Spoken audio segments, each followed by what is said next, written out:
Hey guys, today we're showing you how to get the most sounds out of a single guitar, the Strat.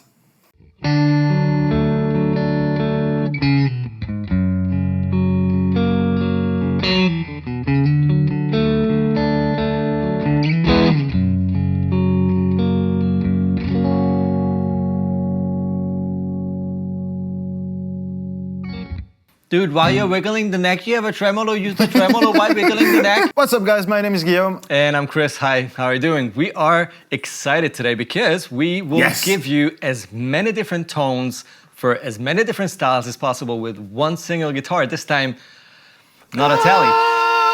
Might be a Strat, not sure. So we did this first episode and he just lost something. While you're fixing it, I'll explain what we're doing. We did this one episode where we tried to give you all the tonal options, what you can get from a Tele, at least what we can get from a Tele. And this time it's the Strat. And why we're doing this whole thing is because you guys asked us a lot in the comments, like how would you set up a Les Paul for this tone, or how can you play Tele with that tone and all of that. So why not just going through all the main, most important like guitar models or of all types? Time. And what would be a better second guitar than a Strat? We just had lunch. I thought you would be tired by now, but no. I'm all energized. The banter is on. It's your cheese balls but thingy. you can start because it's a Strat. So let's start with like your clean tone. Like how would you play your Strat on a clean setting, and what style would you use it for? Like bluesy or slidey, or what would you do with it? Okay. My clean sound is not clean. It's never clean. Why am I not surprised? It's never clean. I will only use one overdrive today. I usually have more. Give me an overdrive. No, I'll use for my clean tone. Usually, I'll just go for like something very low gain, blues breakery, to add a little bit more sparkle, a little bit more grit, and then really according to taste. Like I love having reverb at least. I'll usually go for reverb, and I have like a slapback tape delay that is always on. Okay. So that's the pedal I never turn off. It's always there. So I'd say, you don't want to overdo it. It's not like ambient guitar playing. You still want to, be able to play like pop and light blues and whatnot. So you would use this for like a Stratty kind of sweet, soul-y, bluesy tone? Yeah, exactly. Okay. Jump here. So I'll use the Starlight, the Golden from UA, and in front of that there's the double trouble. Yeah, double trouble. 100 BMs. Okay. Oh, and that's the Rev D20 clean pedal platform, or pedal friendly. Super clean. Super at 12. Super at 12 o'clock, yeah.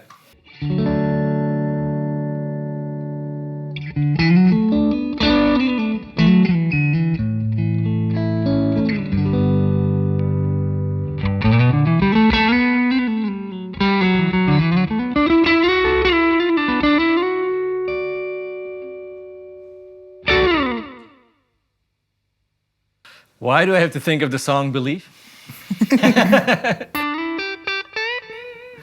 All this one, anything. That's that kind of clean sound. If I wanted to clean it up a little bit more, I'd basically just have to roll back a little bit because like full on the neck pickup, it's pushy. Yeah, it's pushy. It's like bluesy kind of sound. If you want to clean it up, I'd roll it. But I think that would be like my basic clean tone. Okay. Well, let me show you like a proper clean tone. Nah, this is not a competition. No, this is for you. This is all for you. Take what you will. Can you turn off the drive? I know. Why would you ever want that?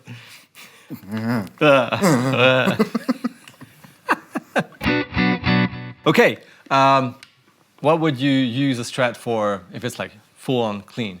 Oh, funk. Ooh.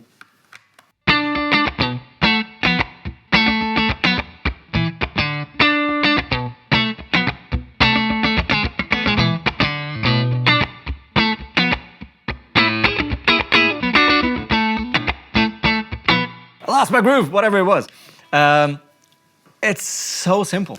Like, there's reverb on here, but it's just because it's just nicer if you don't play with a band, but it's just a Strat whichever pickup selection all works for funk, Yeah. and a nice clean amp, preferably like a US voiced clean amp, like a wide tone, not too mid-rangey, not too scooped, just a nice bounce. You could add some compression to that, but because the amp is already like fairly loud, we can live without. This setting on the Rev D20 would definitely go into AC/DC kind of gain with my Les Paul, for sure. So it is compressing a little bit, even with low output single quad pickups, which is like if you had a compressor on, and that's done. That's like one of the most cool funk tones or rhythm and blues tones, like this super clear Strat tone. I dig it. Like whichever pickup. That's what I love about Strats, for sure. I'd recommend middle or fourth. Yeah, fourth or. But this was the neck now, and But that's how you know it's a good guitar. Okay, your turn. All right, let's add some gain. Yeah, let's make it harder for you. Super low gain, but give me some chewy, sort of punky attitude, low gain rock. Okay, yeah, that's actually a good point, because a lot of people are afraid of the bridge pickup on the Strat for good reasons mostly. Like it can be really pokey and take your head off, but you have a tone knob here that you can use. Well, not on all Strats, needs to be said. Like a traditional Strat wiring, there is no tone for the bridge pickup, but that's the easiest thing to mod.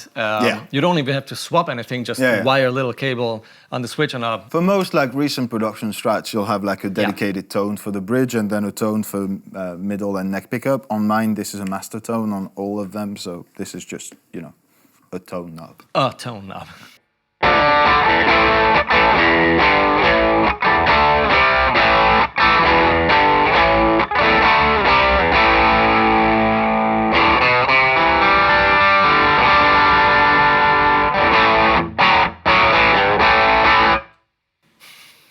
So you went for like punk rock and then bam into classic rock. Hey, classic rock, how are you doing? I don't know, I always revert to that like A chord, but why? A is the best chord. That's it. Except for one is the G.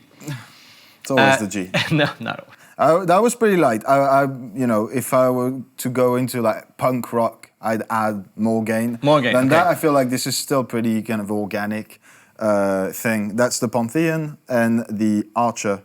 Oh no, the Bonsai. The Bonsai in the OD1, so like the Boss overdrive pedal setting, in front of it. What I love about this, even though this is the bridge pickup, you turn the tone to like 6, right? Yeah, 6-ish, between 6 and 7, I'd say. Yeah. Which takes care of that pokiness, which is all you need. And then what you have is this super percussive, awesome sort of low gain rock sound. Of course, if you gun the gain more, you have to maybe be even more careful, but not necessarily. We'll see. We'll see. We'll get there. But that's the. Don't be afraid to use it. It's here for a reason. Yeah, and mostly that's the reason.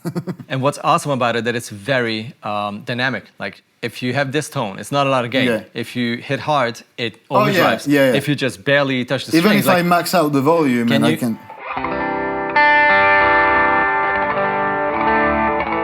We're not too far from my clean tone. From your clean tone. But that's it. It's still super responsive and dynamic. I'll just put everything back on 10 and hand you the guitar. And I was already transitioning to like classic rock. So like, can you give me some, maybe a little bit more grit, maybe a little bit more 70s, something that's not Smoke on the Water? Why not? I don't know. I feel like we've done. We've covered that. Okay.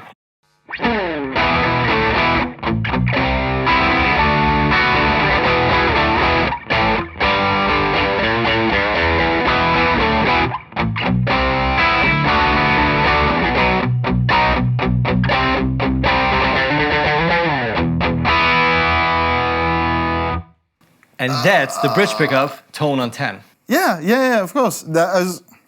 So what I did there, I stacked overdrives as always, and it's like, for me, that always works. And you can always find a good pair of overdrives that works, or you have a nicely crunched amp and just one overdrive or boost or whatever works together with that. And it's not muffled. I can still use all the other positions. It's not like I used an EQ to kill all the top end to make it work. it just want to balance just not pokey and anymore. like, push the mid-range enough so that everything just sounds even. More even, yeah, exactly.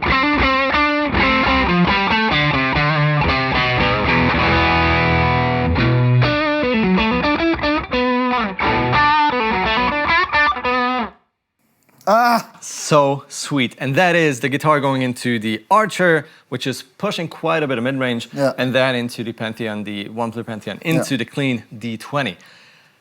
What an awesome rock tone. That's it. I mean, not only rock, obviously, but it's enough gain to go like classic rock or anything like nasty blues. Definitely. And all those blues rocker kind of players. Like, as soon as we're talking about like 60s and well, there's more 70s. Yeah, 70s. There's not a lot of gain in the 60s. But there was, you know, we tend to forget that all the biggest like records, even though, you know, the guys like Jimmy Page or whoever like ended up using humbuckers and Les Pauls and all that, most of the recordings were all single coils. You know, keep that in mind. Keep that in like mind. The first Led Zeppelin stuff, it's all Tele. So, yeah.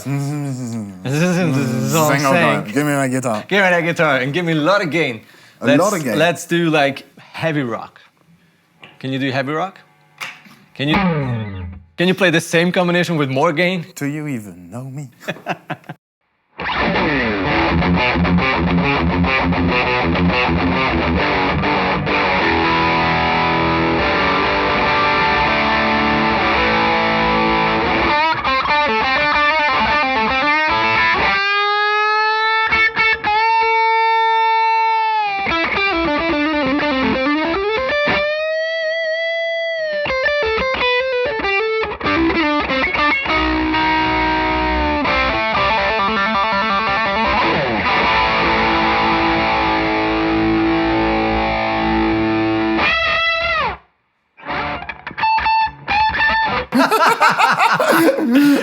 Oh no, GG. Okay, wow. That's what you had, but with a chip screamer in front of it. Like literally. So wait, that was the green side of the double trouble? Yeah. Into the Archer? Into the Pantheon. Into the Pantheon. Okay, into the Pantheon. Stacking overdrives. But again, that was... It was on 10, right? That was the bridge pickup with everything on 10. And it wasn't like pokey or anything. You know, it has treble. It still has its transients, but for sure. The thing is that it's not only treble, and as soon as you're in a band mix, that will not make it anyhow, because all the cymbals and everything will take care of that frequency range. What stays is all that tons of good mid-range. Fun fact, James Hetfield actually used the Strat to record that. Yeah, sure. I'm sure he did. I read that somewhere. Into a clean amp with 3 overdrives, obviously.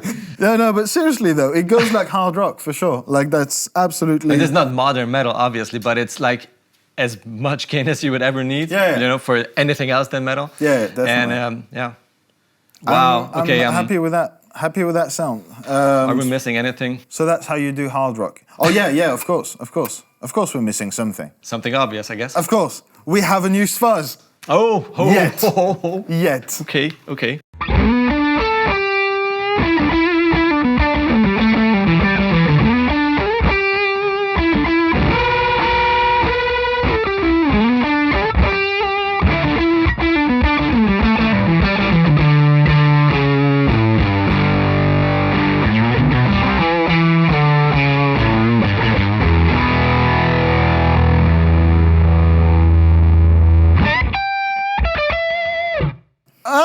Yeah. Gotta love it. You just gotta love it. Yeah. That's why. Yeah. That's why. I mean, you know, we don't have to explain fuzz tones with strats, don't we? Yeah, no, definitely. It's and then again, you know, people are still like, I love how every time we talk about fuzz and strat, you're still being like really conventional about it. And you have that one strat sound, and it's a great sound, and I love it. But I think that people tend to forget that strats can also just be super nasty. Okay, like fair enough. All over the place, and this was my late '60s, early '70s tribute. Sound. Yeah, which is something I would do. Like that's my fuzz, and this is how I would use it on my board with my strat. So. No, not a big surprise. I'd be pretty close to that, really. I just like stack another 2 overdrives on that to make it like extra disgusting. Okay, so This was the traditional fuzz tone. Give me like an over the top.